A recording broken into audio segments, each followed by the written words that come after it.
actually with filming and talking a video that I haven't planned this way. Actually, I said, okay, this time it's going to be a full drive and sound, everything from the outside again. We're sitting in a 2015 or 2016 Porsche 991 Carrera S with the sports exhaust system. Actually, it's a convertible, so as you can already see outside, it's the worst weather to do any filming and any testing that you could actually imagine, especially for a convertible. So I would take the time to, similar to what I did on the AMG GTS, talk you through the individual settings and the options that this car has. So it's pretty much, let's say, standard. It's nothing super extraordinary what they have equipped on this car, but the most important thing is that it has the sports exhaust system, which I'm not sure if it's actually standard in all Carrera S. Probably Guido from the Getaway, he would know that best if that's standard. So yeah, similar to what I said at the AMG GTS, the first thing that you should do before you start the car is that you open the exhaust valve. You turn it, so we have the ignition turn on, and then you go into the center console and hit the exhaust valve button, similar to what the AMG GTS had. So it's already running now, and you can see you could even go to Sport or Sport Plus before you start the car, but the only thing that we want currently is actually the sports exhaust. So once you turn the key now, you can already hear that the voice is there.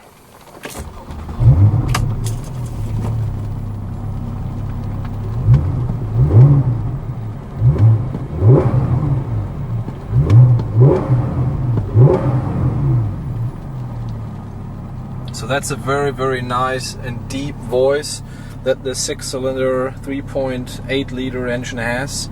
It's a bit easier to go through the settings here in the 991 than it is, for example, in the AMG GTS. So you just more or less have the Sport button. Once you press Sport, there's a little indicator coming up on the steering wheel which is telling you, okay, you are in Sport mode now. So we will force the shuttling of the camera here.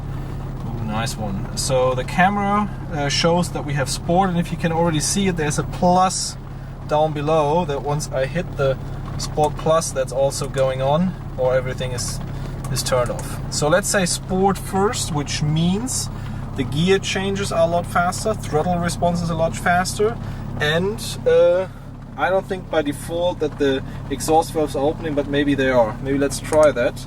So we go back to normal mode. Once I hit Sport, yeah, the exhaust valves are coming up as well. So that's a lot sportier.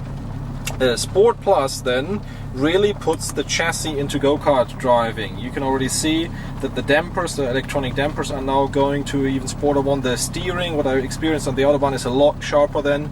It's downshifting a lot more, and it also starts raining a lot more down.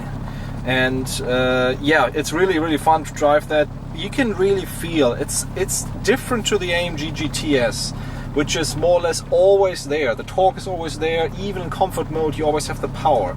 This Porsche, since the power is coming in the higher RPMs, not from low down, it's really waking up once you go to Sport mode first of all, or even to Sport Plus mode. It's like, it's not on a normal car like the throttle response is only better, but it's shifting down. You're almost in the, or always in the right rev range then, and it feels like you have 200 horsepower more than you had before. Because if it's low down in the ranges, and if you're going and driving around like at 2,500 RPMs, of course, since this is a naturally aspirated engine, you don't have that much power, and you can really feel that the car feels somehow sticky, and you don't really get out of the corners, and you really need to downshift. Once you get to 4,000, 5,000 RPMs, you can have the feeling, say, aha, there's where the power is at. No, I already thought they gave me a 200 horsepower Porsche, but really, if you're coming from the AMG GTS, which is like at 1,500 RPMs, you have like probably 500 Newton meters of torque or something like that.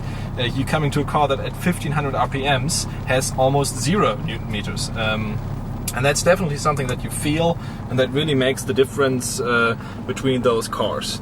Of course, this Porsche has the wonderful, and I really have to say, wonderful PDK. I mean, the gear changes are super fast. once you also go to the manual mode, you can really have fun with this car.